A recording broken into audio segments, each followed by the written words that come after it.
This new 5G network that's rolling out, that is analogous to a massive microwave that's going to be all around us.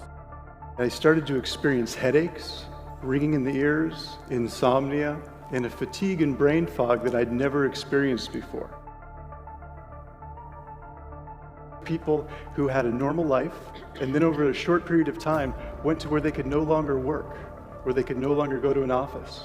Some of them actually have had to move out of their homes because they can't be in an environment which is normal now for most people.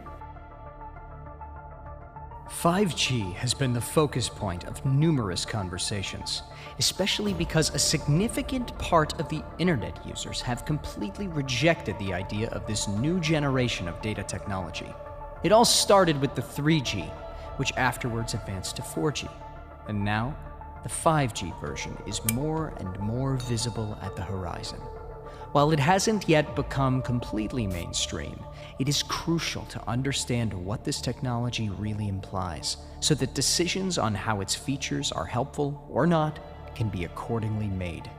The notion behind 5G has two sides, which are thought to be both useful and destructive. A clear advantage of this new generation of processing data is owned by the increased bandwidth, which allows people to access more space when using data to either download files, explore internet pages, or watch videos. Additionally, users will be able to do more with their devices because expanded bandwidth will make them more versatile than ever before. 5G will grant users more access to a larger part of the network, and so their smart devices will run much faster. As the saying goes, with every up comes a down. I encourage you to start researching this for yourselves. If you simply Google EMF research, this is a screenshot of what you'll find. The World Health Organization is the first link there, and they actually in 2011 came out and said this wireless technology is possibly carcinogenic.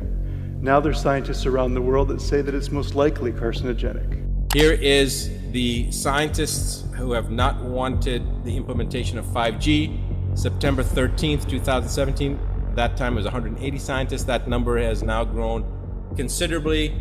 I don't know exactly how many scientists, but a total of 208,000 people have signed it, of which I think about over 1,000 are scientists and doctors. Recommend a moratorium on the rollout of the 5G telecommunications until potential hazards, human health and environment have been fully investigated by scientists independent from the industry. Radio frequency electromagnetic fields have been proven to be harmful for humans and the environment. Several reports on 5G indicate that data will be transmitted in the range of around 6 gigahertz. As this frequency is already crowded by other signals, like satellite links, the way people will be able to transmit their data at this frequency becomes questionable. However, one of the most discussed adversity with the 5G technology is linked to how it will impact, or not, our health. Science shows that we're all affected on some level, whether we can feel it or not. Our bodies are electric. Every cell in our body communicates using tiny electric signals. It's how our nervous system operates.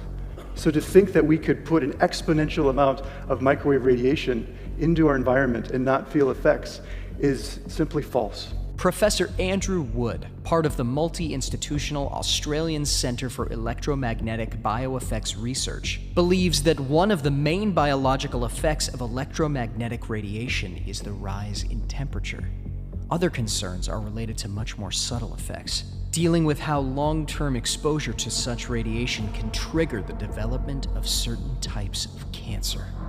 There is enough data to support the fact that the physiological effects of electromagnetic radiation can change with frequency. This has resulted in significant re-evaluation of the International Radiation Safety Guidelines. In fact, it is strongly believed that there is enough data for a meaningful risk assessment. Professor Wood explains that when the frequency goes up, the depth of penetration into the biological tissues goes down.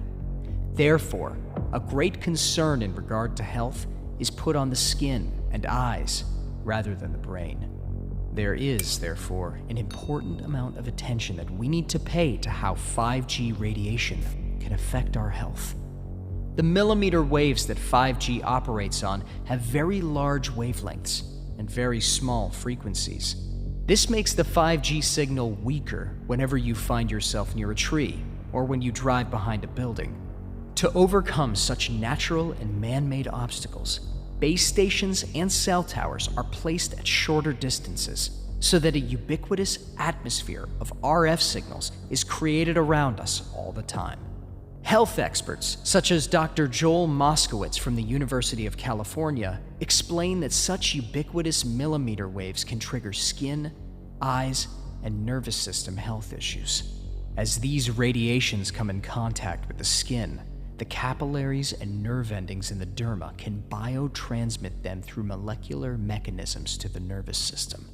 Those who are more exposed to danger are the elderly, kids, and pregnant women. Fortunately, there are several tips you can use to protect yourself from 5G radiations. Hey, wait, please subscribe the channel. It will inspire me to make more videos and make my day phenomenal. Good one to start with is to distance yourself from phones, computers, routers, and other such devices. Try as much as possible to keep your body away from them, especially when you're sleeping.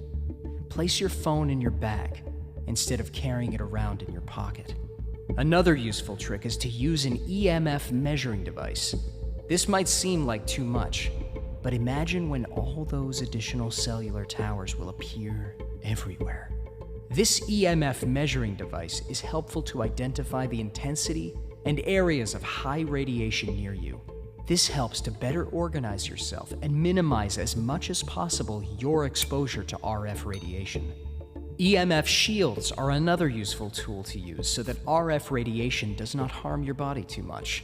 These are actually EMF cases for your phone, routers, computers, and even TVs that are thought to minimize the impact of radiations by up to 92%. While these cannot provide you with as much protection as they claim to, they will, however, minimize the RF effects. A different tip to help you better cope with 5G radiation is keeping yourself updated with the news regarding its evolution. This technology keeps on evolving on a daily basis, and it is, by far, one of the biggest pieces of news of this decade. Therefore, keep up with everything new that comes out regarding 5G so that you're up to date and educated in this regard. Make your own research on how 5G develops and how you can protect yourself from the health hazards associated with this data technology. The future is quite uncertain, but the 5G technology is sure to be a part of our lives more sooner than later. While it does bring along some advantages, it is important to also look after the effects that this tool can have on our lives. If you liked the video, a sub to the channel would be incredible, and also share the video to spread the word. You can watch another video, just click left or right. Keep inspiring.